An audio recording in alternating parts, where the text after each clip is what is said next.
प्रिय विद्यार्थियों, सुप्रभात। आज हम कक्षा 12 में हिंदी अनिवार्य गद्य भाग में संकलित पाठ बाजार दर्शन का अध्ययन करने जा रहे हैं। इस पाठ के प्रमुख लेखक जैनेन्द्र कुमार, जिनका जन्म सन 1905 ईस्वी और मृत्यु सन 1988 ईस्वी में है। इनकी प्रमुख रचनाओं के बारे में हम देखें तो जैनेन्द्र कुमार के निबंधों में जड़ की बात, पूर्वोदय, साहित्य का श्रेय और प्रेय, सोच विचार, समय और हम आदि इनके प्रमुख निबंधों में देखे जाते हैं। कहानी संग्रह में हम देखें तो वातायन, एक रात, दो चिड़िया, पाजेब आदि इनकी प्रमुख कहानियां हैं। और उपन्यास के संदर्भ में देखें तो इनके प्रमुख उपन्यासों में परख, अनाम स्वामी, सुनीता, त्यागपत्र, कल्याणी, मुक्तिबोध आदि इनके प्रमुख निबंध रचनाएं हैं। संकलित पाठ बाजार दर्शन में कवि ने जो बताना चाहा, लेखक ने जो बताना चाहा है कि प्रस्तुत निबंध बाजार दर्शन में बढ़ती उपभोक्तावादी परंपरा और बाजारवाद का गहरा मंथन यहाँ पर किया गया है। लेखक का मानना है कि बाजार हमारी आवश्यकताओं की पूर्ति के लिए है। यह विक्रेता और क्रेता दोनों के मन में संतोष और तृप्ति के भाव जागृत करता है। लेकिन उपभोक्तावादी परंपरा ने आज बाजार को अपने आर्थिक संपन्नता के दम्भ प्रदर्शन का साधन बना लिया है। इसलिए हम बिना आवश्यकता के ही अकारणीय बाजार से अनाप शनाप वस्तुएं खरीदते हैं, तो उससे बाजार में कपट बढ़ता है। इसलिए हमें आवश्यकता की चीज ही खरीदनी चाहिए, अनावश्यक नहीं।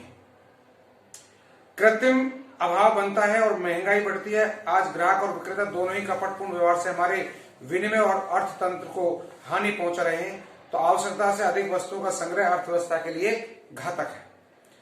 धन का दुरुपयोग व दंभ हानिकारक है। तो बाजार हमारी संतुष्टि के लिए होता है, न कि असंतोष, घृणा या ईर्ष्या वृद्धि के लिए। यही सब कुछ बातें इसमें बताने का प्रयास किया गया है। चलो हम पाठ शुरू करते हैं। देखिए कैसे इस पाठ के माध्यम से समझाने का प्रयास किया है लेखक जैनेन्द्र कुमार ने। पाठ है बाजार दर्शन। एक बार की बात कहता हूं कि एक मित्र बाजार गए थे तो कोई एक मामूली चीज लेने पर लौटे तो एकदम बहुत सारे बंडल उनके पास थे। छोटा मोटा सामान लेने के लिए गए, लेकिन बहुत सारा सामान उनके पास। मैंने कहा ये क्या? बोले ये जो साथ थी, अर्थात पत्नी के लिए संकेत। पत्नी साथ गई थी, नहीं मानी, ले लिया सारा सामान। तो उनका आशय यह था कि पत्नी की महिमा है, उस महिमा का मैं कायल हूं। आदिकाल से इस विषय में पति से पत्नी की ही प्रमुखता प्रमाणित है। और यह व्यक्तित्व का प्रश्न नहीं, स्त्रीत्व का प्रश्न है। स्त्री माया ना जोड़े तो क्या मैं जोड़ू? फिर भी सच है, और वह है कि इस बात में पत्नी की ओट ली जाती है। मूल में एक और बात की महिमा विशेष है, और वह तत्व है मनी बैग, अर्थात पैसे की गर्मी या एनर्जी।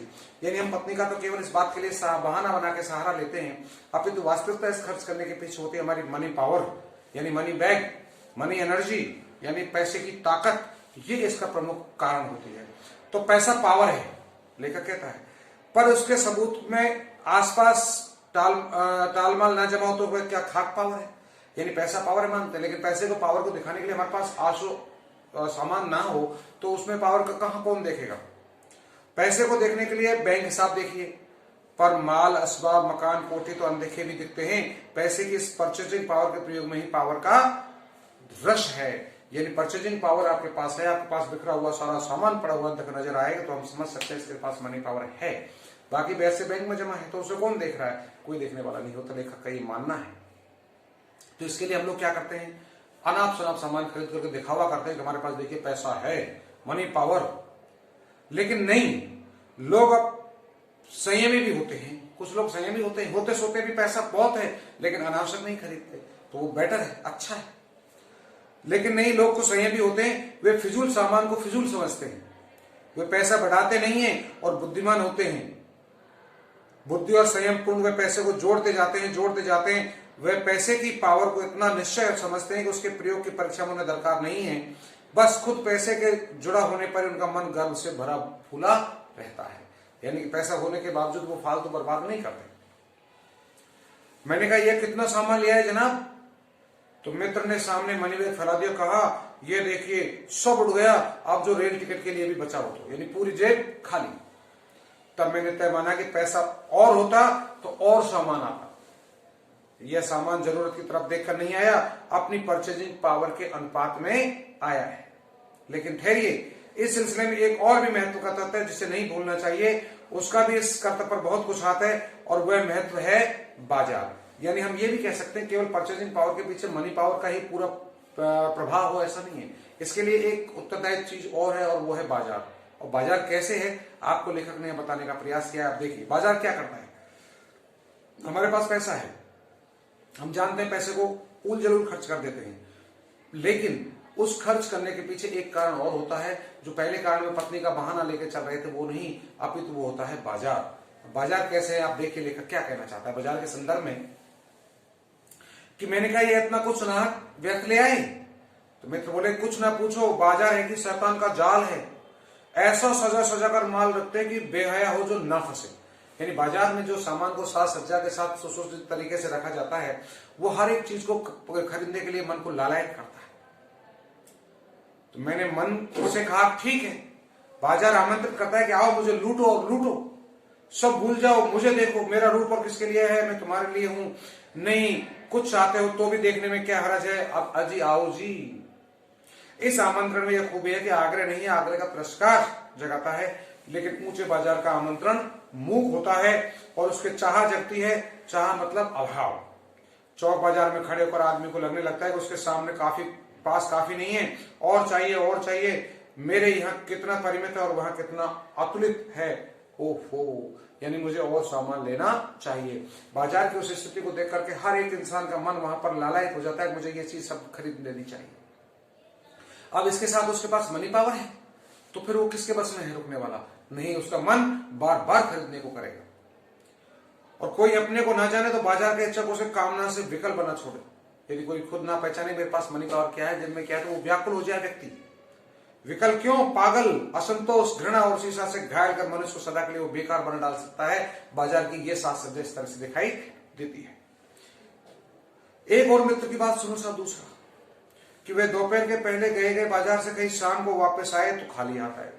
देखो कई उदाहरण देकर के यहाँ लेखक ने इस बात को बताने का प्रयास किया कि बाजार किस तरह से व्यक्ति को अपने अनावश्यक सदुपयोग उपयोग के लिए भी वो बाध्य कर देता है। ऐसी उसमें क्या बात है? तो एक दूसरे मित्र की कहानी सुनिए। पहले मित्र का आपने देखा, मनी पावर के कारण जो कुछ नहीं चाहिए वो भी सारा सामान ले आया, चाहे पॉकेट खाली हो गई। और दूसरे मित्र की बात सुनिए। मैंने पूछा कहां रहे जनाब? बोले बाजार देखते रहे। मैंने कहा बाजार में क्या देखते रहे? बोला क्यों, बाजार नहीं देख सकते? तब मैंने कहा लाए तो तुम कुछ भी नहीं। बोले हाँ, पर यह समझ ना आता था कि ना लू तो क्या। यानी बाजार में कोई ऐसी चीज नहीं थी जो मैं ये सोचूं कि इसको नहीं लेना चाहिए। हर एक चीज को लेने की इच्छा कर रहे थे। सभी कुछ तो लेने को जो ही होता था, कुछ लेने का मतलब था सब शेष को छोड़ देना। एक चीज लेने तो ऐसा रहता ये भी रहेगा इसको भी लो, ये भी रहेगा इसको भी लो, अब मैं लू तो किसको लू। पर मैं कुछ भी नहीं छोड़ना चाहता था, इसमें मैं कुछ भी ले नहीं सका। अब मैं क्या करता बताओ? तो मैंने कहा वाह भाई वाह, खूब। आप एक मित्र की बात ठीक थी, अगर ठीक पता नहीं है कि क्या चाहते हो तो सब और की चाह तुम्हें घेर लेंगे और तब परिणाम त्रास होगा, गति नहीं होगी और न कर्म। यानी वास्तव में सच बात है। जब हम एक चीज को चाहते हैं, हम सब चीज को देखते हैं, तो मित्र ने ये बात सही कही कि एक चीज को ले रहे दूसरी रह गई, दूसरी को ले रहे तीसरी रह गई, तो बार बार मन हमें उथल पुथल होती रहती है कि हम किसको छोड़े और किसको नहीं छोड़े। इस चक्कर में आकर के वो कोई भी सामान नहीं खरीद पाए। अब यहाँ एक बात देखिए, ऐसा क्यों होता है?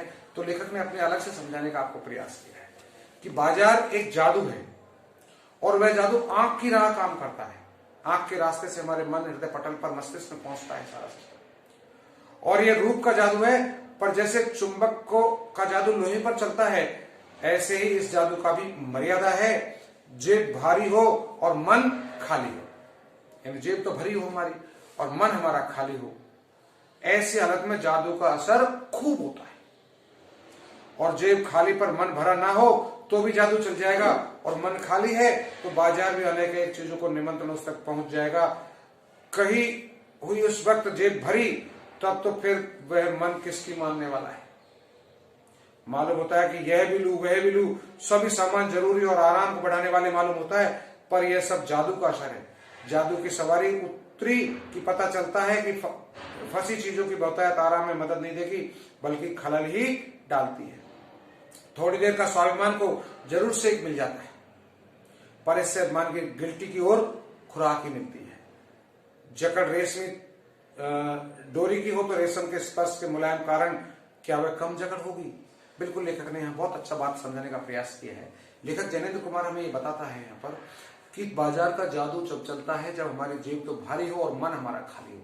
यदि मन खाली होगा, जेब भरी होगी, तो हम हर एक चीज को खरीदते चले जाएंगे, हर एक चीज को खरीदते चले जाएंगे, जैसा कि हमारे पहले मित्र के लेखक के पहले मित्र के साथ हुआ था। लेकिन दूसरा मित्र उस जादू की आंख में नहीं आया, क्योंकि उसकी जेब खाली थी, मन खाली था। अब करे तो क्या करे, दोनों स्थितियों में नहीं कर सकता। पर उस जादू की जकड़ से बचने का एक सीधा सा उपाय है, यहाँ लेखक बताना चाहे, वह है कि बाजार जाओ तो मन खाली ना हो, और मन खाली हो तब बाजार ना जाओ। कहते हैं लू में जाना हो तो पानी पीकर जाना चाहिए, और पानी भीतर हो तो लू का लूपन व्यर्थ हो जाता है, लू का प्रभाव नहीं होता। मन लक्ष्य से भरा हो तो बाजार भी फैला का फैला ही रह जाएगा, वह तब तक घाव बिल्कुल नहीं दे सकेगा, जब बल्कि कुछ आनंद ही देगा।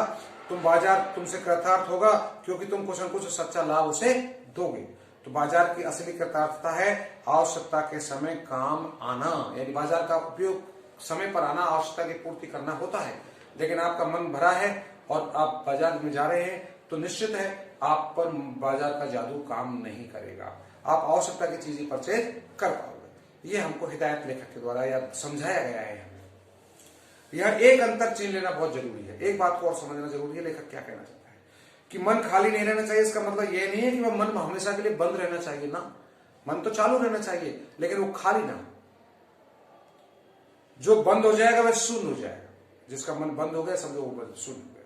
शून्य होने का अधिकार बस परमात्मा का है, जो सनातन भाव से संपूर्ण है। हम अपने मन को बंद नहीं कर सकते, मन तो हमारा चालू रहना चाहिए, लेकिन वो भरा हुआ होना चाहिए, खाली नहीं होना चाहिए। खाली का मतलब ये नहीं है वो शून्य हो, ऐसा भी मना किया गया।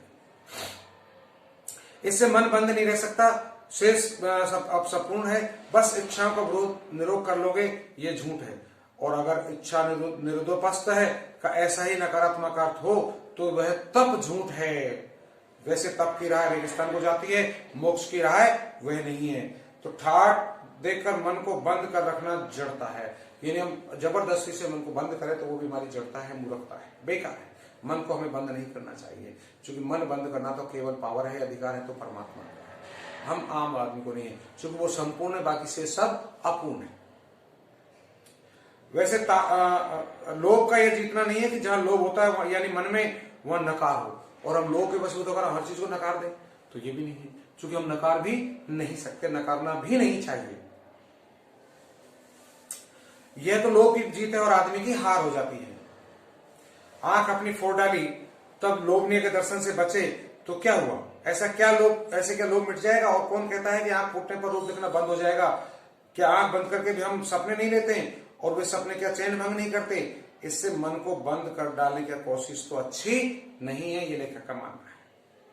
वह अकारत है, यह तो हठ वाला योग है, यानी कि हठ भावना से परिपूर्ण वातावरण होता है। यदि हम जबरदस्ती हमारे मन को हम बंद करते हैं तो शायद हठ ही हठ है, योग नहीं है। इससे मन कृश भले हो जाए और पीला या आसक्त जैसे विद्वान का ज्ञान वह मुक्त ऐसे नहीं होता, उससे व्यापक की जगह संकीर्ण और विराट की जगह क्षुद्र ही होता है। यानी जहां विराट की जगह संकीर्ण और विशाल की जगह क्षुद्र होगा, ये बात बिल्कुल सच कवि लेखक ने बताई है। इसलिए उसका रोम रोम मूंद कर बंद को मन को करना नहीं चाहिए। वह मन पूर्ण कब है? हम में पूर्णता होती तो परमात्मा से अभिन्न मासूम ही ना होते। अपूर्ण है, इसी से हम हैं। पूर्ण होते तो हम परमात्मा का ही रूप होते। यहाँ इस सृष्टि पर क्यों आते? नहीं आ सकते थे। सच्चा ज्ञान सदा उसी अपूर्णता के बोध को हमें गहरा कराता है। सच्चा कर्म सदा अपूर्णता की स्वीकृति के साथ होता है। अतः उपाय कोई वही हो सकता है जो बलात् मन को रोकने को ना कहे, जो मन को भी इसलिए सुने क्योंकि वह प्रयोजनीय रूप से हमें नहीं प्राप्त हुआ है। हाँ, मन मानेपन की छूट मन को नहीं होनी चाहिए, क्योंकि वह अखिल का अंग है और खुद कुल नहीं है। हम दोनों बातें यहाँ अच्छे से समझ सकते हैं कि लेखक ने यह बताने का प्रयास किया कि हमारा मन भरा हो, खाली नहीं हो। खाली का मतलब शून्य नहीं होना चाहिए, मन चालू होना चाहिए, और मन के अंदर हमें आवश्यकता के अनुसार चीज करने की इच्छा यानी भरा हुआ होना चाहिए। एक चीज जरूर विशेषकर, यानी हमारे मन को मन मानेपन की छूट नहीं होनी चाहिए, क्योंकि मन मानेपन की छूट जहां हो गई वही मामला खराब हो जाता है। मन मानेपन की छूट करने का तात्पर्य है यानी जो है अखिल का अंग होना। अखिल माने परमात्मा का, जो संपूर्ण है। अखिल का अर्थ होता है संपूर्ण, और संपूर्ण का मतलब है परमात्मा। अब हमें यदि इस परमात्मा के अंग बन जाए तो मनमाने पर भी छूट दे सकते हैं। सिर्फ उनको मनमाने पर भी छूट मिलने के बाद वो आवश्यकता के हिसाब से ही काम करेगा, अनावश्यक काम नहीं करेगा। उनके मन पर अंकुश रहता है। लेकिन हम तो कुल ही यहाँ पर अखिल है ही नहीं, केवल कुल है, यानी संपूर्ण नहीं है, अपूर्ण है। तो ऐसी स्थिति में हमें ये काम नहीं करना चाहिए। हम अपने मन को मनमाने पर भी छूट दे दें, अर्थात नहीं देनी चाहिए। आगे क्या कहता है लेखक देखिए कि पड़ोस में एक महापुरुष रहते हैं जिनके लोग भगत जी कहते हैं। तीसरे मित्र की कहानी देखिए। तीसरे भगत जी के रूप में नाम लेकर के लेखक ने बताना चाहा है। वो चूरन बेचते हैं। यह काम करते जाने उन्हें कितने बरस हो गए, लेकिन किसी एक भी दिन चूरन से उन्होंने 6 आने पैसे से ज्यादा नहीं कमाए। चूरन उसका आसपास सरनाम है, प्रसिद्ध है और खूब लोकप्रिय है। बड़ी व्यवसाय का गुर पकड़ लेते और उस पर चलते तो आज खुशहाल क्या मालामाल होते हो जाए। क्या कुछ उनके पास ना होता। इधर 10 वर्षों से मैं देख रहा हूं उनका चूरन हाथों हाथ बिक जाता है, पर वे न उसे थोक देते हैं न व्यापारियों को बेचते हैं। पेश के ऑर्डर भी कोई नहीं लेते। बंदे वक्त पर अपनी चूरन की पेटी लेकर घर से बाहर नहीं हुए कि देखते देखते 6 आने की कमाई उनकी हो जाती है। लोग उनका चूरन लेने को उत्सुक जो रहते हैं। चूरन से भी अधिक शायद वे भगत जी के प्रति अपनी सद्भावना का देने को उत्सुक रहते हैं। पर 6 आने पूरे नहीं हुए कि भगत जी बाकी चूरन बालकों को मुफ्त में बांट देते हैं। कभी ऐसा नहीं हुआ कि कोई उन्हें 25वां पैसा भी दे सके। कभी चूरन में लापरवाही नहीं होती और कभी रोग होता भी मैंने उन्हें नहीं देखा है। यानी एक तीसरे प्रकार के व्यक्ति जो ऐसे हैं जिनके मन उनके वश में है, यानी वो चूरन बेचने का काम करते हैं, भगत जी के नाम से प्रसिद्ध हैं। वो घर से निकलते हैं, रोजाना उनका 6 आने पैसे का चूरन बेचने के उपरांत अधिक उनकी चाह नहीं है। यदि वो चाहते तो बहुत बड़े आज कंपनी के मालिक होते, पर उनको तो केवल अपनी आवश्यकता के हिसाब से चूरन बेचना, और चूरन में कोई खामी नहीं होती, बराबर वही क्वालिटी होती, अच्छी क्वालिटी का बेचते और तुरंत चुटकियों में उनका माल बिक जाता था। पर वो इससे ज्यादा नहीं करते। माल बच जाता इतना पैसे में आने के बाद तो उसे बच्चों में मुफ्त बांट दिया जाता। आप देखिए उसके पीछे क्या बचा है। और तो नहीं, लेकिन इतना मुझे निश्चित मालूम होता है कि इस चूरन वाले भगत जी पर बाजार का जादू नहीं चल सकता। चाहे कोई कितना ही बाजार सर दस के खड़ा क्यों ना हो, ऐसे व्यक्ति पर बाजार का जादू काम नहीं करता। कैसे देखिए कि कहीं आप भूल ना कर बैठिएगा। इन पंक्तियों को लिखने वाला मैं चूरन नहीं बेचता हूं जी, नहीं, ऐसी हाल की बात भी ना सोचिएगा। न ही यह समझिए कि लेके किसी भी माइंड पाठक से उस चूरन वाले का श्रेष्ठ बताने में भी मैं हिम्मत कर सकता हूं। क्या जाने उस भोले आदमी का अक्षर ज्ञान तक भी है या नहीं, और बड़ी बातें तो उसे मालूम है क्या होंगी, और हम आप न जाने कितनी बड़ी बड़ी बातें जानते हैं।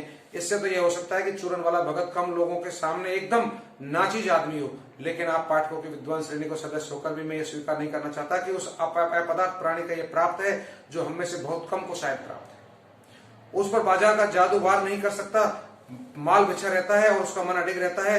पैसा उसके आगे होकर भीख तक मांगता है कि मुझे लो, लेकिन उसके मन पर पैसे पर दया नहीं समाती। वह निर्मम व्यक्ति पैसे को अपनी आहत गर्व में बिलखता ही छोड़ देता है। ऐसे आदमी को आगे क्या पैसे की व्यंग शक्ति कुछ भी चलती होगी, क्या वह शक्ति कुंठित होकर संलज्ज ही ना हो जाती होगी। यानी पैसा उसके पास से आगे आगे घूमता है, लेकिन पैसे के बस में वो नहीं आता, पैसे को ठोकर मार देता है। तो ऐसा पावर भी, यानी पैसा भी उसको अपनी ओर झुका नहीं सकता। तो पैसे की व्यंग शक्ति ही सुनिए, वह दारुण है, बहुत भयंकर है। मैं पैदल चल रहा हूं कि पास से धूल उठा दिए निकली गई मोटर। अब देखिए आपको वह क्या निकली, मेरे कलेजे को कौन सी एक कठिन व्यंग की ली की आड़ से पार हो गई, जैसे किसी ने आंखों से उंगली देकर दिखा दिया कि देखो इसका नाम है मोटर और तुम उससे वंचित हो। यह मुझे अपनी ऐसी विडंबना मालूम होती है कि बस पूछिए नहीं, मैं सोचने को तो हुआ था कि हाय रे, यही माँ बाप रह गए जिनके यहाँ मैंने जन्म लेने का था। क्यों ना मैं मोटर वालों का यहाँ हुआ होता। उस व्यंग से उतनी शक्ति थी कि जरा मैं मुझे अपने सगों के प्रति कृतज्ञ कर सकती है। बिल्कुल सही है। यानी पैसे की पावर की हम दोनों स्तर देखते हैं। एक तरफ भगत जी का जो पैसे आते हैं लेकिन ठुकरा देता है, उस पर ध्यान नहीं देता। लेकिन दूसरा एक पैसे की और ताकत देखिए, एक मोटर हमारे बगल से गुजरती है हॉर्न मारती हुई, और हम देखते हैं और हम सोचते हैं कि हमारे पास ये गाड़ी नहीं है। हम लास्ट में हमारे मन में ये भाव तक आ जाता है कि हाय रे, ऐसे माँ बाप के यहाँ जन्म होना ही मेरे लिए था जिनके मैं यहाँ नहीं, मैं मोटर वालों के यहाँ पैदा क्यों नहीं हुआ। यानी अपने माता पिता के प्रति हमें कृतज्ञ होना चाहिए था, जो आज हम कृतज्ञता के भाव हमारे मन में पैदा कर दिए। ये पैसे की ही पावर है। जो हम कृतज्ञ हो गए, अपितु हमें माता पिता के प्रति कृतज्ञ होना चाहिए, यानी उनके किए हुए का उपकार मानना चाहिए कि माता पिता हैं जिन्होंने हमें पाल पोस कर बड़ा किया, वो हमारे पूज्य हैं। लेकिन पैसे की पावर ने कृतज्ञ बना दिया, यानी हमने किए हुए उपकार माता पिता को भी ठुकरा दिया और हमने ये शब्द कह दिए कि हम मोटर वालों को यही पैदा क्यों नहीं है, क्या हमारे नसीब में यही माँ बाप थे। तो ये पैसे की पावर तो है और क्या है। लेकिन क्या लोक वैभव की ये व्यंग शक्ति उस चूरन वाले अकिंचित कर मनुष्य के आगे चूर चूर होकर ही नहीं रह जाती। चूर चूर क्यों, कहो पानी पानी होकर के रह जाती है।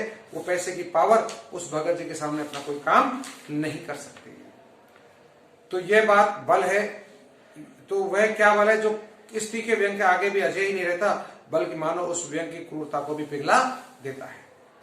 उस बल को नाम दो जो वह पर निश्चय उस तल की वस्तु नहीं है जहां पर संसारी वैभव फलता फूलता है, वह कुछ ऊपर जाति का तत्व है। लोग स्पिरिचुअल कहते हैं, आत्मिक, धार्मिक, नैतिक कहते हैं।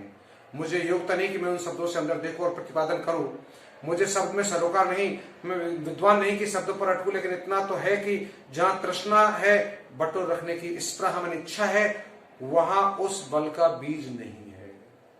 बल्कि यदि उसी बल का सच्चा बल मानकर बात की जाए तो कहना होगा कि संचय की तृष्णा और वैभव की चाह में व्यक्ति की निर्बलता ही प्रमाणित होती है।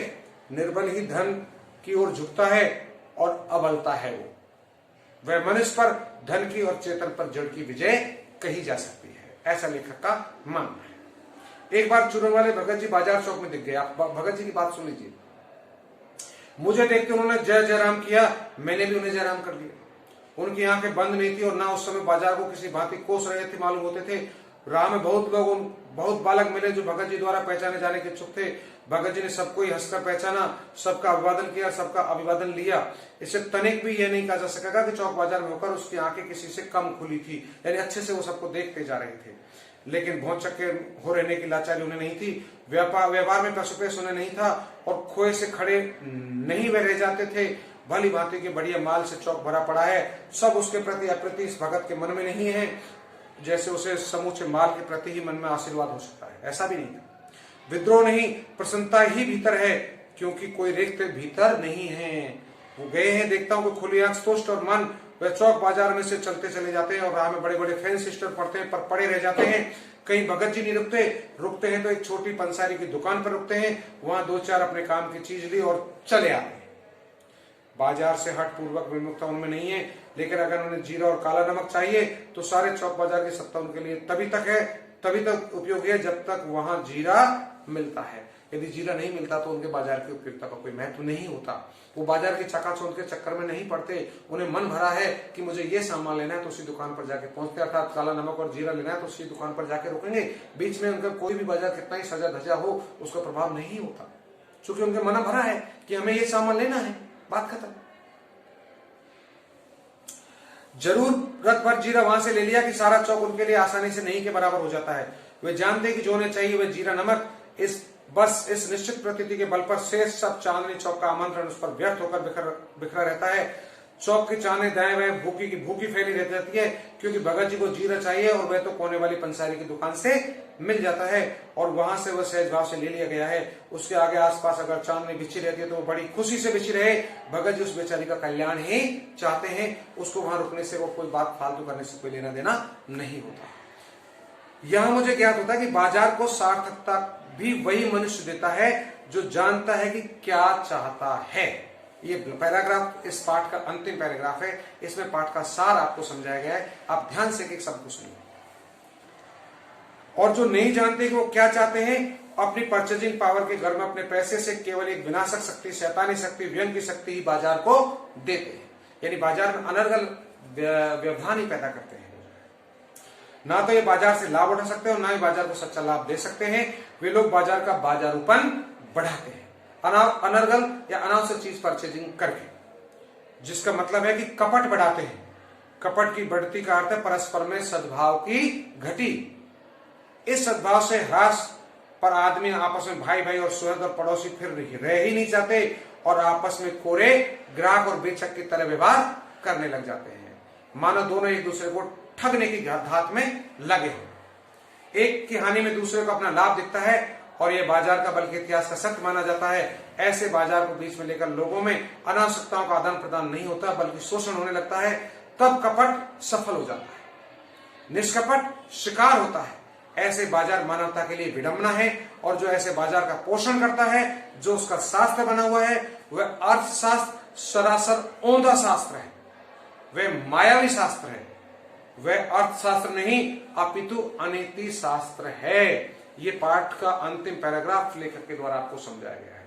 यानी हम बाजार का सच्चा उपयोग वही कर सकते हैं या बाजार की सार्थकता वही मान सकते हैं जिनको ज्ञात है कि मुझे क्या लेना है और क्या नहीं लेना है। यानी मैं अनावश्यक परचेज करूंगा चाहे मेरे पास मनी पावर होने के कारण, तो ये मेरी मूर्खता है। ऐसा हमें नहीं करना चाहिए। ऐसा करने का तात्पर्य है अर्थशास्त्र नहीं कह सकते उसको, अपितु अनीति शास्त्र ही कहेंगे।